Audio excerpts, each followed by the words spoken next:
ගොඩක් අය කියනවා බිට්කොයින් හදපු සතෝෂි නකමොටෝ කියන්නේ හැල්ෆිනීට කියලා. මේක ඇත්තද? ඒක තමයි බිට්කොයින් ලෝකයේ තියෙන ජනප්‍රියම තියරි එක. ඒක 100% ඔප්පු වෙච්ච දෙයක් නෙමෙයි. හැබැයි ඒකට සාක්ෂි ගොඩක් තියෙනවා. මොනවද ඒ සාක්ෂි? ලෝකේ පළවෙනි බිට්කොයින් ට්‍රාන්සැක්ෂන් එක සතෝෂි කාටද යවුවේ කියලා දන්නවද? හැල්ෆිනීට. ඒ කියන්නේ හැල්ෆිනි මුල ඉඳන්ම මේකේ හිටියා. හැල්ෆිනි නැති වෙනකොටම තමයි සතෝෂිත් අතුරුදහන් වුනේ. එහෙම නේද? ඒක තමයි ලොකුම අවිරහස. සතෝෂි අන්තර්ජාලයෙන් අතුරුදහන් වුණේ හැල්ෆිනීට ALS රෝගේ හැදුණු දවස්වලමයි. ඒකත් එක්ක මිනිස්සු සැක කරන්න පුළුවන් හැල්ෆිනි කියන්නේ සතෝෂි කියලා. එහෙම නේද? ඔව්. හැබැයි එතන තමයි ප්‍රශ්නේ තියෙන්නේ. හැල්ෆිනී කියන්නේ සතෝෂි නෙමෙයි කියන්නත් ඊටත් වඩා ලොකු සාක්ෂි තියෙනවා. ඒ මොනවද?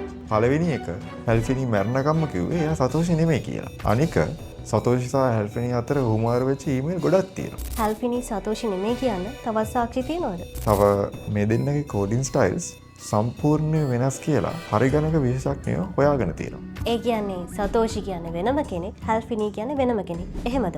සමහරු කියනවා හැල්ෆිනී කියන්නේ සතෝෂිගේ ටීම් එකේ හිටපු කෙනෙක් විතරයි කියලා. තවත් අය කියනවා සතෝෂි කියන්නේ කෙනෙක් නෙමෙයි ඒක හදපු නමක් කියලා. කොහොම වුණත් දැන් හැල්ෆිනි ජීවතුන් අතර නෑ නේද? 2014 දී එයා නැති වෙනවා. හැබැයි ඔයා දන්නවද ක්‍රයිනෙක්ස් කියන තාක්ෂණයෙන් එයාගේ බොඩි එක ෆ්‍රීස් කරලායි තියෙන්නේ කියලා. ෆ්‍රීස් කරලා තියෙන්නේ? ඒ මොකටද? අනාගතේ පණ දෙන්න වෙන්න පුළුවන්. ඒ කියන්නේ බිට්කොයින් වල ලොකුම අවිරහස අයිස් කොට්ටියක් ඇතුලේ හැංගිලා තියෙන්නේ. හරියටම හරි. හැල්ෆිනී කොහොම හරි සතෝෂිගේ මේ රහස දැනගෙන ඉන්නත් ඇති කියලා අපිට විශ්වාස කරන්න පුළුවන්. හැබැයි සතෝෂි නකමොටෝ කවුද කියන එක තාමත් ලෝකේ තියෙන ලොකුම අවිරහසක්.